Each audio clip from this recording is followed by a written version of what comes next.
Hey there and welcome back to The Sims 3. My name is Pete and today we complete another episode of this attempt to fully complete The Sims 3 World Adventures. Now, it's been a while since the last episode. I got married and we did leave things at a somewhat natural cutoff point, with Yooni and William returning from Shang Simla after wrapping up all remaining quests there and getting both of our adventurers to visa level 3. Today we spend a little time back at home, at least until William can travel again, and with our adventuring party finishing a nice veggie burger dinner, William begins appraising all the relics we found in our Shang Simla adventure over the course of the last few episodes. Sanat, meanwhile, ventures out into the garden to take a few more pictures of plants we're still missing for the collection: a pomegranate tree, an Avonalino grapevine, a Meloir grapevine, and a garlic plant. There are a few others that we already have, but I just couldn't find an angle where they are actually recognized as the photo's motif, so we'll do those later, and instead watch William reconstruct 2 more sarcophagi, one plain and one decorated. Both will move into our secret cellar to join the others, and if you have any interesting suggestions on what else we could hide down here, feel free to let me know.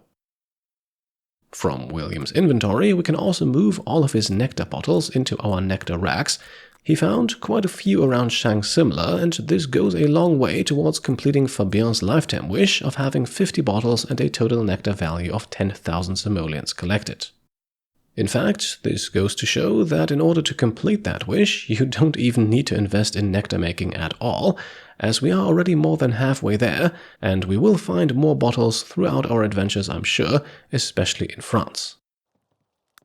Finally, we can sell off the money bags we haven't yet sold and have William send off some gems to be cut, while Sanat can now snap a picture of the complete collection of zodiac animals, a valuable photograph worth over 2,000 simoleons. We can also take one more picture of William preparing a fresh new batch of veggie burgers. This is his highest level recipe at the moment, and thus we will use it for now to provide our Sims with the best possible mood bonus. Afterwards, Sanat goes back to painting and quickly reaches level 6, 4 more to go until he has mastered the skill and completes the visionary lifetime wish for maxing out both painting and photography. Then, one by one, our adventurers head off to bed. Some even get to sleep in the new Sultan's Tabernacle, while Fabien stays up a little longer and eventually reaches level 9 in the nectar-making skill. We're keeping his progress strictly theoretical for now, simply because we don't yet have that many ingredients to push through the last few skill levels with nectar-making alone, at least not if we want to make nectar that's actually somewhat valuable. On the next morning then, Yooni immediately starts meditating again. She still has a couple dozen hours left to go to complete a skill challenge. However, she is soon joined by Sanat for a few rounds of sparring. Not only will this help raise her martial arts skill a bit faster, but it is also the only way to get her number of sparring matches up outside of Shang Simla, and since she needs 75 of those for a skill challenge, there is a lot of work still left to do. This also has the neat side effect of improving Sanat's and Yooni's relationship a bit, while the other pair of adventurers, William and Fabien, begin their day working Fabien's ever-growing garden. And this is how things go for the next few hours. Fabien is once again skipping school as usual, Sanat improves his martial arts skill to level 6, and eventually the household comes together to have veggie burgers for breakfast. Apparently they are just that good.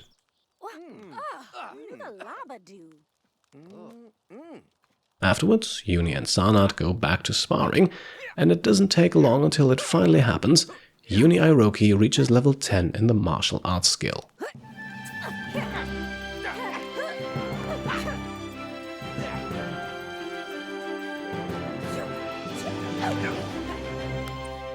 And she earns 7,500 lifetime happiness points for it, and now only has the martial arts skill challenges left to complete. But especially the Grandmaster challenge will likely be very time-consuming. While the Master of Meditation is slowly within reach, only 30 hours of meditation are left, and Yooni can get right on that. William, meanwhile, grabs the mail, a few split-cut gems, a unique cut only available for the Geode and Septarian nodule. Then we try something new with our adventuring patron, fishing at the nearby river. The World Adventures expansion has of course added a few new fish as well, and we want to collect those in the spirit of true completion. However, for the rarest ones, a high-level fishing skill is required, so let's get on that. It does seem like a fitting old man activity. Back home, meanwhile, we upgrade the bathroom a bit, out with the old shabby shower and toilet, and in with some top-of-the-line plumbing. This will prevent the two things from breaking so often. Yooni is up first to test out the new shower, while Sanat finishes another painting that he can sell. It is definitely not a money-making activity for him yet, but we really only need him to get to level 10 anyway. The expansion surely doesn't have us lacking for other ways to increase our funds. A few hours later, William then catches his first fish, a minnow, but we're not after those. Nonetheless, he also reaches fishing level 1 soon after, and that will help him out wherever he travels next. It is also already time for Sanat's next painting to be done, and just a few moments after William reaches fishing level 2, Fabien completes his nectar-making milestone and reaches level 10.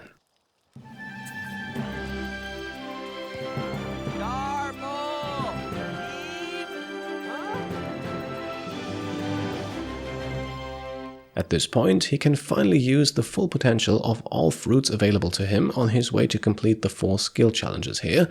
They will likely involve making a lot of nectar from grapes, but the first 3 are basically all done through the same nectar-making process, so we should see some quick improvements here, especially if we perhaps purchase 1 or 2 additional nectar-making machines. And so the household convenes once more for a veggie burger dinner, followed by everyone heading off to their respective tents.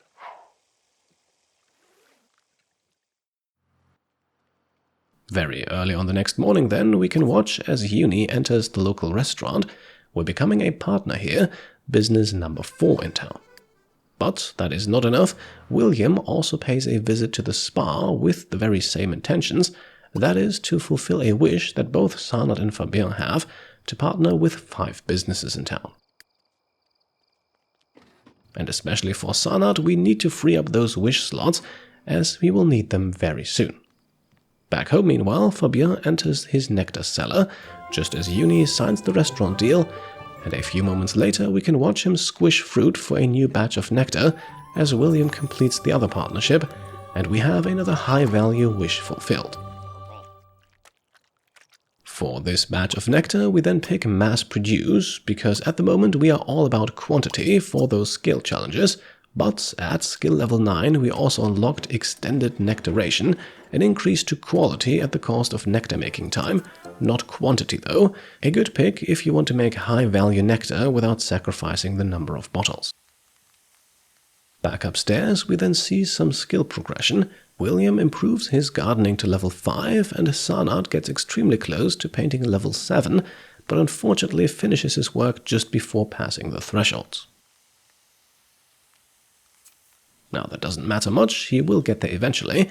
For now, let's get him dressed. I think it's time for a small makeover. Sanat has proven to be a talented photographer and a capable artist who still visits his home in Simhara regularly.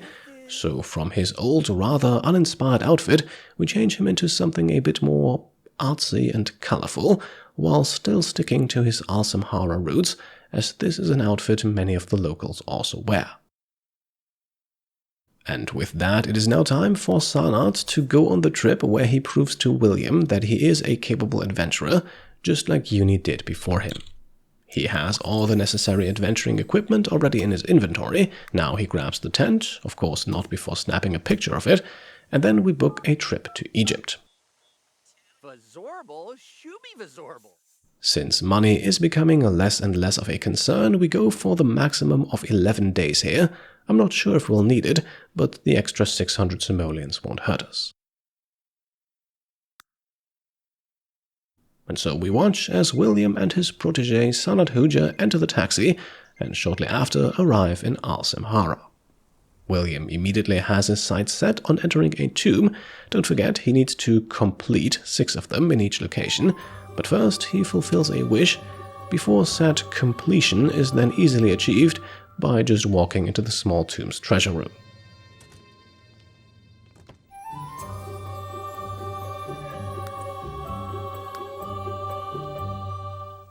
Sarnat, meanwhile, picks up a quest from the local adventuring board, and this one once again involves MorcuCorp. However, this time it appears we'll be working for them. Well, if that's what you have to do to achieve full completion, I suppose we'll have to accept, so let us pay a visit to Eve Hearthstone, named after channel supporters Kylantha Hearthstone, another member of the household, and Eve the Lost. While Sarnat runs over there, William picks up a gold collecting quest, a follow-up to the copper collecting quest he already completed on his first visit, and that is the perfect type of activity for him, so let's accept. Sarnat then learns from Eve that MorcuCorp wants to pay off some town officials, and that copper is needed for the bribe, so we've got both of our adventurers on collection quests for now. In fact, William already has the sufficient number of gold ingots in his inventory, but to avoid using up most of them, we're grabbing a few more pieces nearby, as well as some copper too. Sarnat does the same. The stuff is abundantly available after all, and a short while later we can turn in the first quest as William visits relic merchant Kylef Tell. Thanks to the opportunistic lifetime reward, he gets a bit more out of this quest than usual, which is important to get to visa level 3 quickly, while Sarnat hands over the copper and is now tasked with handing over the bribe to Ketavan Moraeus, another one of the local merchants.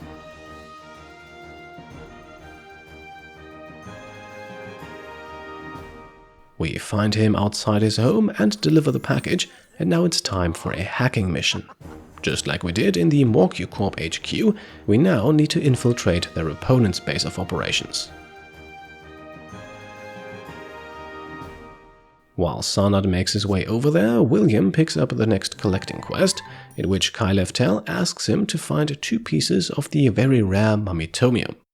Let's accept, and then meet up with Sarnat to complete the tomb together, a tomb that is curiously located in the home of the Hearthstone family, the very same people who put us to work for MorcuCorp in the first place. Now, let's not question that. Instead, we are invited inside, Sarnat fulfills his wish to meet a local, and then we need to play detective. A secret entrance is apparently hidden somewhere, that much we are told, and we can find it by taking a book out of the bookshelf here. Very importantly, we also get the numbers 617 from it, and a secret staircase opens up. However, before we go down and try to solve the puzzle there, let us use the bathroom. Doing so reveals another set of numbers, 2341, and we're not done yet. Finally, we also want to turn off the stereo and turn it back on again. Then, from a tape, we get the numbers 8249, and with that we have everything we need and can head downstairs. Now, I'll admit, this is probably one of the more difficult puzzles to solve, because the game really doesn't tell you anything about where to look, or even that you might find additional clues in the house in the first place. Either way, going down we see 4 pressure plates, and the only number combination we have that goes to 4 is the second, 2341. Now, going left to right and top to bottom, let's activate the pressure plates in that order. First the second, then the third, then the fourth, and then the first, and eventually the first security mechanism is disabled. Once again, though, I vividly recall spending a lot of time trying to figure this out when the expansion first released, but once it clicks, it is an easy puzzle. We clear the path and go down another set of stairs. Apart from this, there is no loot in the tomb just yet. Down here we have 7 floor switches we can use, so let's use the combination that goes to 7, 617, the numbers we got from the bookshelf.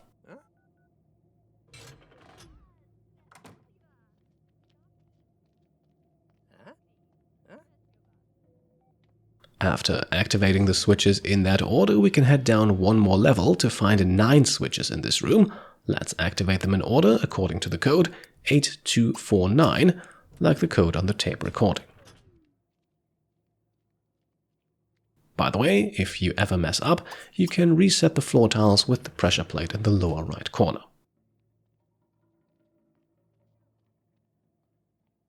We clear this room too and can now head down the stairs into the secret command center. Doing so officially counts as completing the tomb, but we're not done yet.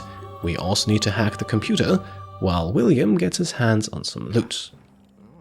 The first chest here only contains a money bag, but a very valuable one that we're selling immediately. The other one has the tomb's unique sigil in it that we definitely want to grab for our collection.